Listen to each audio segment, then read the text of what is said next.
Boa noite, Euridice Monteiro. Obrigado por teres vindo ao Jornal Domingo para nos ajudares a perceber as notícias que vão marcar a semana e vamos ter uma semana parlamentar.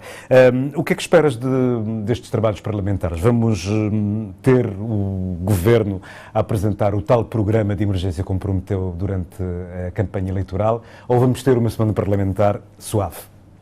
Muito boa noite. Agradeço pela oportunidade de estar aqui a partilhar alguma reflexão sobre o programa que o novo governo acaba de apresentar. Aliás, o programa não traz grandes mudanças relativamente ao que foi a plataforma eleitoral do próprio partido que venceu as eleições. Mas o PSV diz que não, diz que há algumas nuances que o governo já começou a recuar. Essa é a perspectiva crítica do PSV e o PSV tem que fazer o seu papel da oposição. Portanto, os 2 próximos dias na Assembleia Nacional parecem que vão ser bem animados por causa dessas essas pequenas apreciações relativamente ao programa de governo. Mas dizia eu que, em relação ao programa de governo, parece que as medidas que tinham sido apresentadas e debatidas durante a campanha pelo partido que acabou por vencer as eleições, foram trazidas para o programa de governo. Aliás, durante o período de campanha eleitoral, o MPD tinha apresentado uma proposta de programa de governo. O que é que acontece com esse programa que foi submetido ao Parlamento para apreciação a partir da manhã? Houve alguns ajustes, inclusive a nível da estruturação do próprio programa, mas mantém a essência do que foi debatido durante as campanhas, o que pode ser um elemento extremamente positivo e pode também ter alguns elementos negativos. Como positivo na medida em que podemos dizer que o MPD poderá ter ido para as campanhas eleitorais com boa intenção, na medida em que reiterou, portanto, a sua proposta de programa de governo e submeteu ao Parlamento. Pode ter alguns elementos que poderão levar a alguma desconfiança da bondade das medidas, porque algumas medidas teriam sido entendidas como medidas eleitoralistas, entretanto mantiveram-se com ligeiros nuances ou adaptações neste programa que foi submetido. Podemos discutir mais profundamente esta questão, mas gostaria de ressaltar de já a própria estruturação do programa. O programa parece que traz dois conjuntos de medidas de políticas, um conjunto de políticas que o MPD já, desde do seu programa de campanha, tinha definido como medidas para a década, e um outro conjunto de medidas que são designadas, um conjunto de medidas que, portanto, é designado por medidas para a legislatura. Dentro das medidas para a legislatura, portanto, faz parte do pacote de medidas para a legislatura, um chamado programa, portanto, de curto prazo. Esse programa de curto prazo que, na plataforma eleitoral, estava definido como plano de emergência, mas agora aparece como um programa de curto prazo. A questão que se coloca é se os 5 setores que foram identificados dentro do programa de curto prazo de são medidas emergenciais. Qual é a tua leitura? Quais são os setores? São 5, a questão de uma nova proposta de governação. Nessa nova proposta de governação aparece a ideia da despartidarização, aparece a ideia da regionalização, da descentralização, que são um conjunto de ideias que poderão ser inovadoras. Essas ideias devem ser, portanto, entendidas como medidas emergenciais ou serão medidas que poderão ser consolidadas e melhor definidas, melhor repensadas no decurso da legislatura ou, provavelmente, portanto, no quadro da medida para a década. Mas houve quem interpretou como medidas de emergência a questão económica. Há a questão económica também. São 5 setores. O primeiro, que é a questão do novo modelo de governação, que inclui essas 3 dimensões. A questão do rendimento, portanto, aumentar o rendimento disponível das famílias. Isso pode ser, sim, entendido como uma medida emergencial. Porquê? Porque a própria campanha do MPD teve muita ênfase nisso. que a situação econômica do país, mais do que a situação econômica do país, a situação real das famílias. Portanto, a economia familiar, aumentar o rendimento disponível das famílias seria uma medida emergencial, imaginemos que no prazo de 1 ano. Portanto, no horizonte de 1 ano seria extraordinário que houvesse efetivamente uma melhoria ou uma maior disponibilidade financeira para as famílias, um fôlego maior para as famílias e, nesse caso também, há um conjunto de mais 3, portanto, medidas ou setores, como o MPD chama no seu programa, que são complementares. A questão da promoção de políticas ativas de emprego e o financiamento às empresas. Portanto, essas 2 medidas aparecem num item, como um setor, e também a promoção da segurança no país. A começar, o novo governo tomou posse poucos dias depois, houve uma situação que levou a alguma turbulência nacional, sobretudo poderia ter tido um impacto ainda maior se fosse algo de outra natureza. Portanto, a questão da segurança nacional, todas as pessoas estão à espera de medidas emergenciais neste sentido. E, por último, a questão das Chandas Caldeiras. Portanto, algumas pessoas poderão entender que não há tanta emergência com a situação de Chandas Caldeiras, que a situação do assentamento e das políticas de inserção económica poderiam ser entendidas como políticas de médio prazo. Mas o problema é que o PICV perdeu uma oportunidade de resolver a devida altura a questão das Chandas Caldeiras. Não resolveu, o MPD politizou aquela questão. E agora o que é que se espera do MPD? Que pelo menos em termos políticos seja consequente. Até o atual primeiro-ministro deslocou-se a Chandas Caldeiras num gesto simbólico de foi, se não estou em erro, o primeiro sítio a ser visitado pelo primeiro-ministro. Exato, a primeira visita nacional, e foi um gesto muito bonito. Portanto, mais do que ser um gesto bonito, tem que ter consequência prática em termos de políticas concretas. E eu acho que sim, faz sentido ter esta política e medidas emergenciais para resolver a situação das pessoas, nomeadamente as pessoas mais excluídas e grupos concretos como crianças portanto, jovens que estão em idade de formação, idosos portanto, mulheres chefes de famílias que estão em situações complicadas.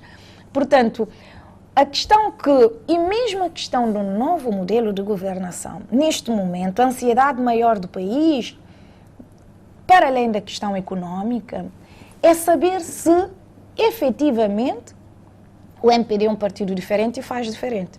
Ou seja, se o MPD, aqui no próprio programa de governo, o MPD fala da questão de controle de gastos públicos, fala da questão de uma nova perspectiva ética para a política, do não favorecimento de ligações pessoais, questões que levam a nepotismo, etc., na administração pública, inclusive uma nova política, uma forma diferente de promoção para cargos públicos, que é através da despartidarização. A despartidarização através do quê? Da criação de medidas de incompatibilidade entre o exercício de cargos da alta representação do partido, a nível partidário, e o exercício de funções governativas ou administrativas na alta administração. E se calhar vamos também cair na tal reforma do Parlamento que foi prometida, que não conseguiu avançar, o tal estatuto dos titulares de cargos políticos, que foi arremessado, digamos assim, para esta nova legislatura, que não se sabe se vai ou não entrar em debate, enfim, há aí uma série de questões, não é? Mas o presidente, se não me engano, o atual presidente do Parlamento, da Assembleia Nacional, o deputado Jorge Santos, já reafirmou a intenção de trazer novamente a questão do estatuto dos titulares de cargos políticos para o debate. A líder do PICV tem outra leitura. O problema é que o que deve ser colocado em debate neste momento, é no quadro de uma reforma política do Parlamento. Eu acho que mesmo por parte das pessoas da sociedade civil, que são ativistas, que fizeram a manifestação, que têm acompanhado essa questão, não haverá grandes objeções relativamente à importância de uma reforma parlamentar. O problema é sobretudo o estatuto remuneratório e algumas regalias e mordomias para a classe política. Portanto, há que ter, sim, uma melhor racionalização dos gastos públicos, uma moralização e uma nova ética política. Essas são as questões principais, não é apenas a dimensão financeira. A dimensão financeira conta, porque são os contribuintes, é Cabo Verde, são os recursos do país que estão a ser utilizados para financiar, para como participar nos custos da manutenção desses titulares de cargos políticos no poder. Portanto, essas questões dizem respeito a todos nós, porque nós é que estamos a pagar. De maneira que temos que ter atenção a isso. Mas essa questão deve ser, sim, debatida dentro de uma agenda de reforma do Parlamento. E uma agenda de reforma do Parlamento não pode ser discutida apenas dentro do espaço parlamentar. O Estatuto de Titulares de Cargos Políticos, por acaso, tem permitido esse diálogo maior e uma ação extraparlamentar, porque já tornou uma matéria de debate público e social e aqui permite, inclusive, essa possibilidade de pessoas que não estão na política, atores da sociedade civil, terem um espaço, uma palavra a dizer nesta matéria, porque tem a ver com os cargos políticos, que são cargos nobres da nação, sim, mas também não devem beneficiar exclusivamente de certas situações e, portanto, há coisas que até são lamentáveis. Eu, por exemplo, estou a pensar numa coisa que na altura me fez ficar tão triste e que de vez em quando eu penso nisso, me deixa ainda mais indignada, que é a questão dos benefícios a nível da saúde.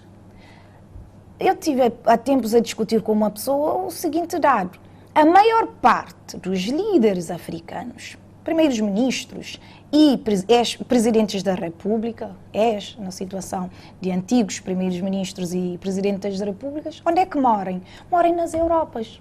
Portanto, nos países europeus ou nos Estados Unidos, ou na sequência de viagens de tratamento a esses países. O que isso indicia? Indicia que esses próprios políticos não fazem um debate ou não fazem um investimento a sério na mudança das condições de saúde nos seus países e quando chegam à situação de uma afronta, saem para tratamento médico no estrangeiro. Aquelas regalias todas e mordomias a nível da assistência médica privilegiada e com financiamento do Estado para titulares de cargos políticos é inadmissível.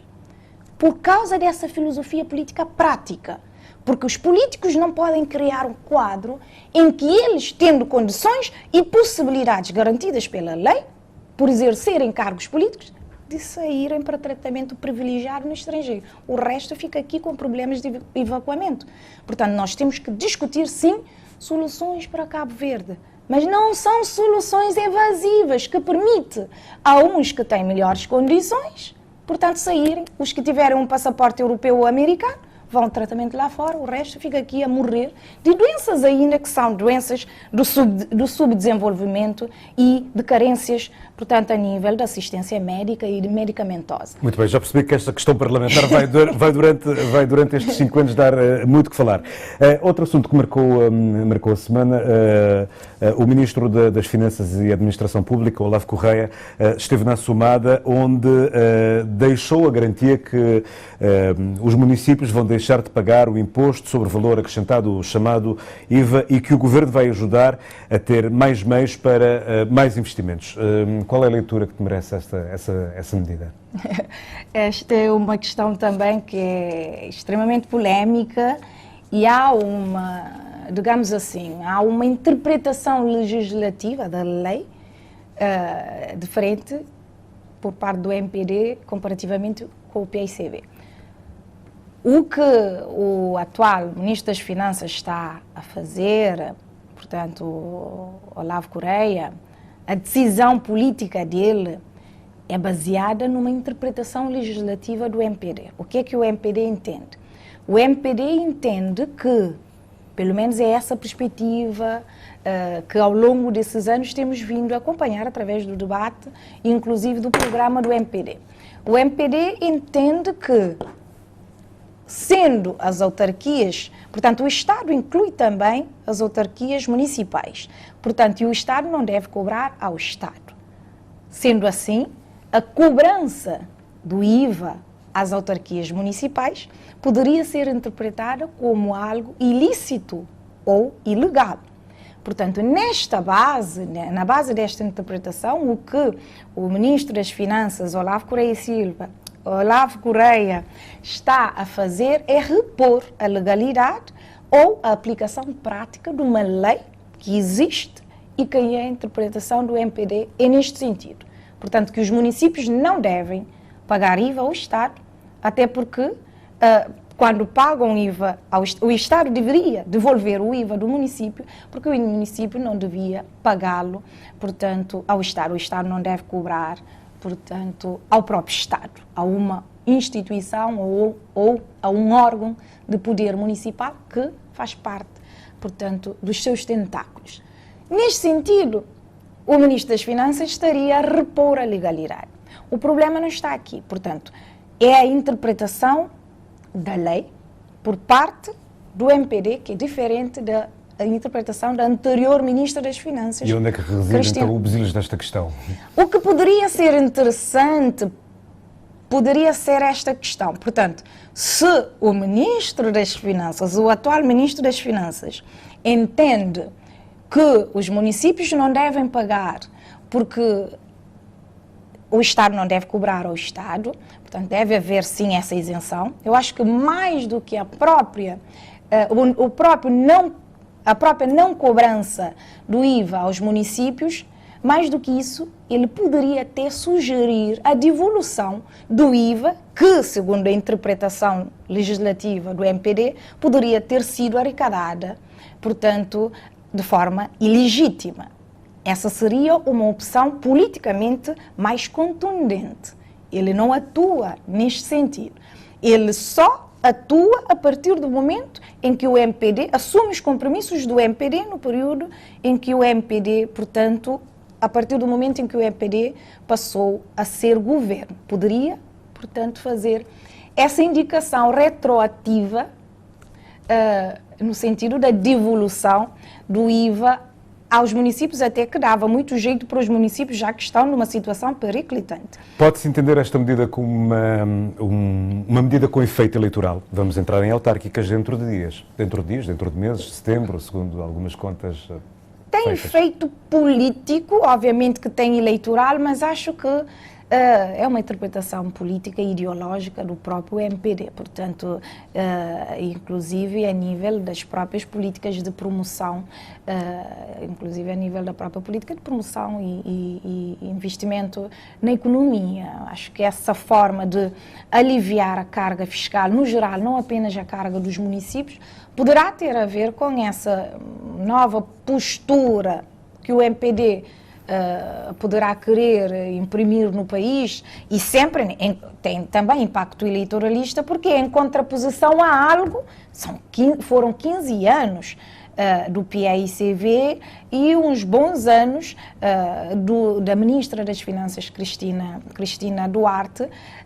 Inclusive, o atual Ministro das Finanças fez parte do governo sombra nesse setor durante bastante tempo. Portanto, eu acho que poderá ter sim essa dimensão mais eleitoralista, mas também tem uma dimensão ideológica muito forte e, obviamente, que o MPD, agora que está no poder, o ideal é que ele consiga, portanto, que o MPD consiga pôr em prática essas medidas todas, essas iniciativas e medidas de políticas, e que com essas isenções e com essas propostas todas consiga efetivamente trazer um novo ambiente de negócios, permitir maior fôlego nas finanças das famílias, na economia familiar, na economia, portanto, no próprio setor empresarial, e uma maior gestão dos gastos públicos, uma maior contenção e racionalização dos gastos públicos. Portanto, eu não creio que seja apenas de natureza eleitoralista, pode ter a ver também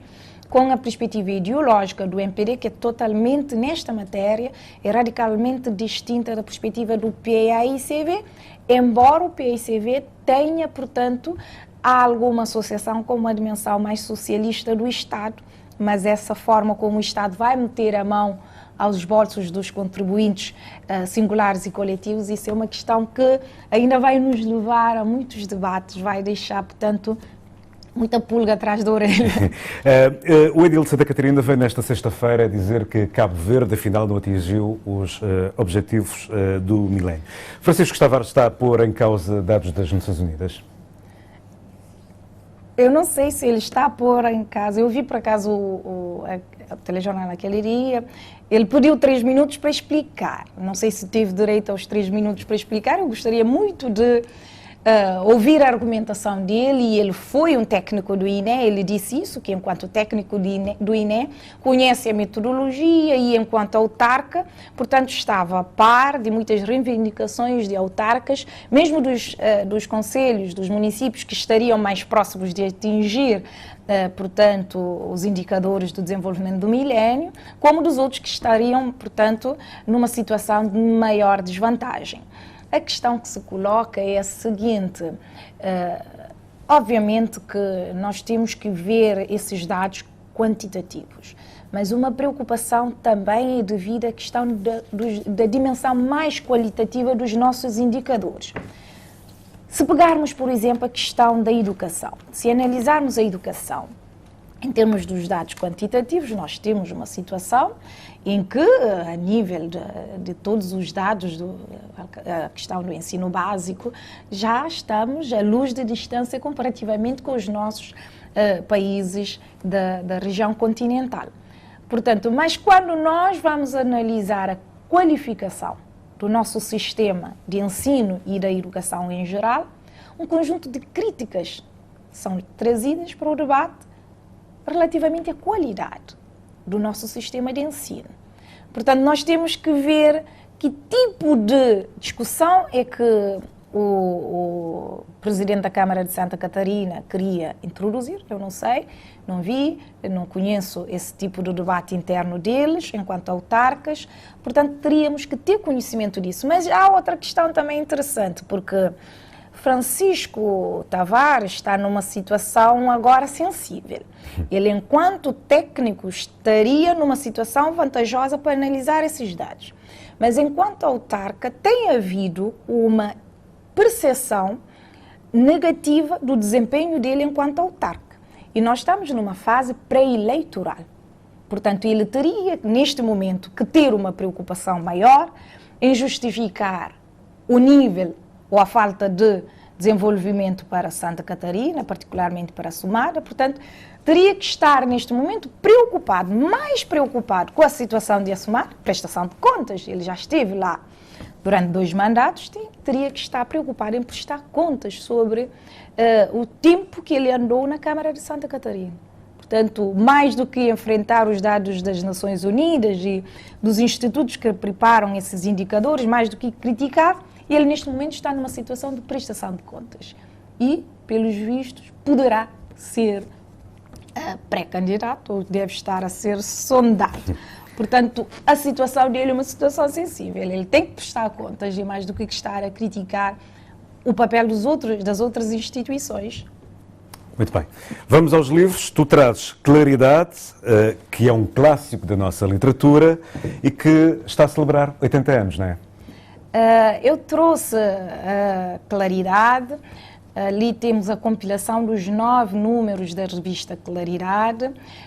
Tive a informação que vão ser reeditados em edição facsimilada os 9 números e vão sair provavelmente com o Jornal Expresso, que eu aproveito para parabenizar o Expresso das Ilhas. Que na semana passada, há 2 semanas, trouxe o Chiquinho, que esgotou por completo. Fez a distribuição do Chiquinho e causou muitos problemas para nós que estamos aqui em Cabo Verde, porque os da diáspora tiveram que solicitar também. Portanto, agradecer e parabenizar o Expresso das Ilhas por esta oportunidade de distribuição de Chiquinho para a nova geração, como eu, por exemplo, que não tinha tido acesso à primeira nem às outras edições do romance. Foi para mim um privilégio muito grande e eu comprei para outros colegas meus que estão na mesma situação. Essa possibilidade de reedição facsimilada da revista Claridade é uma oportunidade muito grande, porque a Claridade continua a ser estudada ainda hoje, mesmo que seja numa perspectiva mais crítica, porque já passamos daquela fase de exaltação da claridade. Hoje há muitas críticas, eu inclusive na minha tese de doutoramento teci várias críticas em relação à claridade, sobretudo um olhar negativo da tua parte. O olhar, para mim, a dimensão mais negativa da claridade é a forma como analisa o negro, portanto, a forma como representa o negro a África e a forma como projeta uma África interna em Cabo Verde. Portanto, claridade desenha uma pequena Europa para Cabo Verde, que seria a Ilha de São Vicente, e projeta uma África interna que seria a Ilha de Santiago. Então, essa dicotomia interna que é estabelecida através de vários textos de colaboradores da claridade ainda hoje continua a ensombrar o debate sobre o regionalismo em Cabo Verde. Eu acho que a publicação desses números da claridade seria bastante interessante para despertar o debate, não só junto de velhos leitores ou leitores mais antigos, mas também junto de novos leitores. Nós precisamos construir uma nova perspectiva para Cabo Verde.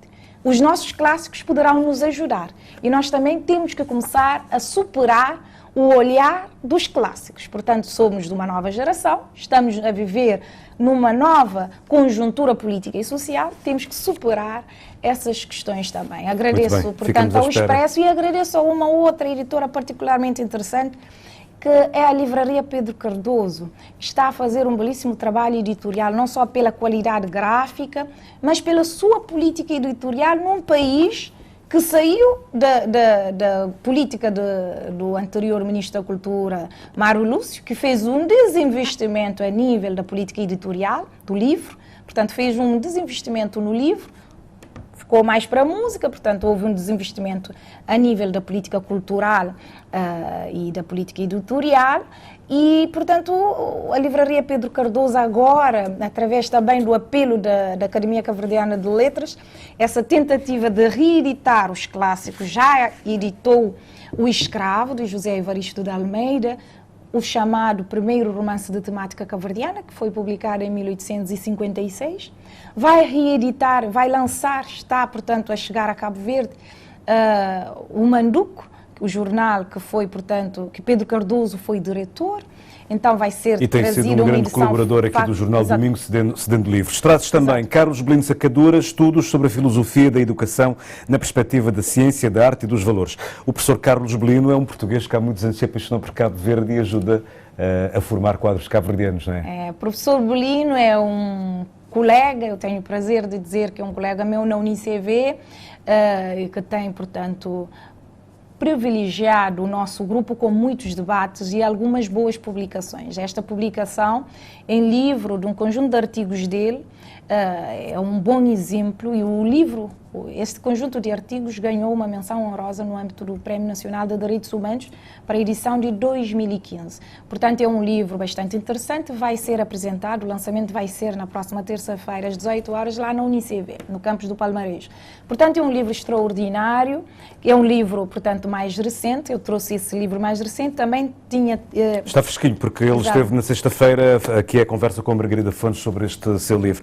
E trazes Memórias e Verdades, Tarrafal, Chombom, de José Vicente Lopes. Eu também trouxe esse livro de José Vicente Lopes por causa da comemoração. Claridade faz 80 anos, o aparecimento da revista Claridade faz 80 anos este ano, saiu em março de 1936 e, curiosamente, no mesmo ano, no mês de abril, tinha sido, portanto, criado, instituído o campo a prisão de Chombom, na altura, era, portanto, albergava mais os portugueses, em 36, quando foi criado, portanto, o campo, já não me lembro, campo penal? Campo de concentração do Tarrafal. Campo de concentração, mas... Ele tinha um nome, era Campo de Correção Penal? Não, a segunda fase é campo de trabalho, prisão, já não me lembro se era prisão. É uma forma também de voltares a ler o Zé Vicente. Não, o Zé Vicente, por acaso esse é um material que eu utilizo muito, mas já esqueci a expressão. Mas pronto, na primeira fase tinha servido para o encarceramento de presos políticos, sobretudo o PCP, opositores ao regime salazarista salazarista em Portugal, o fascismo em Portugal. A primeira fase, que foi de 36 até 1954, depois foi fechada na sequência de uma visita da Cruz Vermelha Internacional. Depois houve uma segunda fase que abriu com, portanto, uma portaria de Adriano Moreira em 1961, começou a receber os presos em 1962. Essa fase fechou a 1 de maio de 74, portanto estamos a celebrar ou a revisitar essa questão básica que são os 80 anos da criação dessa instituição prisional em Cabo Verde. E depois teve uma fase que é menos falada, que é essa fase após o 25 de Abril, que teria sido uma fase sobre, portanto, os holofotes do próprio PAIGC e que teria servido, sobretudo, para castigar os opositores à unidade Guiné e Cabo Verde. Portanto, nós temos muito material ali. Para além de José Vicente Lopes, há muitos outros, sobretudo académicos, a trabalharem essa questão do campo de concentração do Tarrafal. Há também memórias e testemunhos de quem lá esteve, quer cabo-verdianos, angolanos ou outros. Portanto, nós temos muito material, portanto, para trabalhar. Muito bem, eu deixo como sugestão... Colónia Penal, agora é que me lembro. É verdade. A primeira fase chamava-se Colónia Penal. A cabeça está cheia. E eu deixo como sugestão, numa altura em que estamos a celebrar a cidade da Praia, a Praia de 1850 a 1860, o Porto, o Comércio e a Cidade, um livro escrito por José Silva Évora e que faz parte da coleção de estudos e pesquisas do Instituto do Arquivo Nacional. Este livro trata da situação do Porto da Praia nos 10 primeiros anos da segunda metade do século XIX, abordando o papel económico do ancorador da cidade da Praia, a conexão das rotas marítimas entre Cabo Verde e o mundo. Para quem quer descobrir um pouco sobre a matemática, uma história da matemática dos primeiros agricultores da Alan Turing, dos números ao computador. Aqui está um livro interessante para percebermos melhor a matemática, esta ciência de raciocínio lógico e abstrata que, a nível mundial, é das disciplinas que mais calafrios e chumos provocam nos alunos. Uma história da matemática é uma forma de entendermos esta ciência que foi desenvolvida na antiga Mesopotâmia, onde hoje fica o antigo Iraque. E a minha próxima sugestão tem sabor. São 100 receitas feitas com penne, espaguete, tagliatella, ravioli e lasanha. Um livro delicioso que nos ensina 100 formas de cozinharmos as massas para as donas de casa e para os senhores que gostam de cozinha. Aqui está uma boa sugestão. Agradeço à Livraria Pedro Cardoso por nos ter facultado estes livros. Euridice, obrigado por teres vindo ao Jornal Domingo, ajudar-nos a entender como andam os dias.